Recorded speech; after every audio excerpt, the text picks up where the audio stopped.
अगर आप ये समझते कि मुझे गाली देके मुझ पर पत्थर मारकर, मुझ पर उंगलियां उठाकर, मुझे कुछ बोलकर आपका गम हल्का हो जाता है तो बी माई गेस्ट।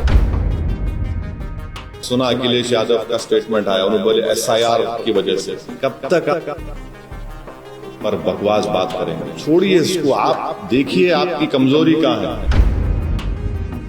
अगर आप ये समझेंगे कि हम राजा हैं और वोटर हमारी प्रजा है तो वो जमाना खत्म होगा।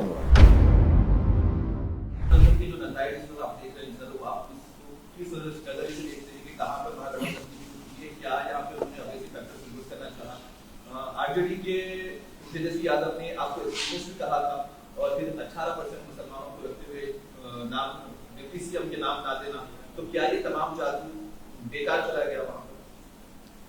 अब जाहिर है वो अपनी शिकस्त का तज्जिया करें तो उनको पता चल जाएगा बहुत सी चीज़ों का, मगर ये हमको नज़र आ रहा था। यहाँ पर कई ऐसे सहाफ़ियाँ हैं, इन्हों बाद में आप ऑफ द रिकॉर्ड पूछ लो उनसे, मैं उनको क्या बोला था, कितने सीट आएंगे एनडीए को।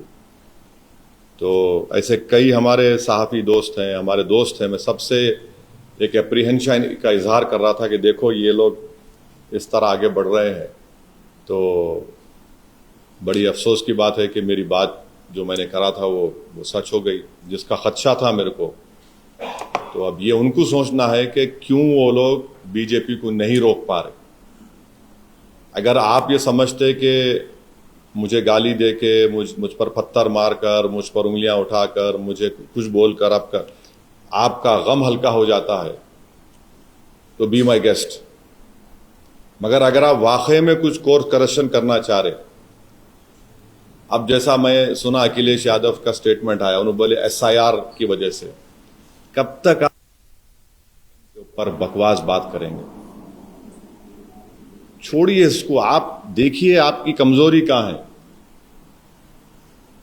अगर आप इस तरह से सोचते रहेंगे कि हम ये हैं और हमको जनता वोट डालेंगी, ऐसा नहीं होने वाला है। आपको सबसे पहले तो आपको बड़ा हम्बल होना पड़ेगा। अगर आप ये समझेंगे कि हम राजा हैं और वोटर हमारी प्रजा है तो वो जमाना खत्म हो गया।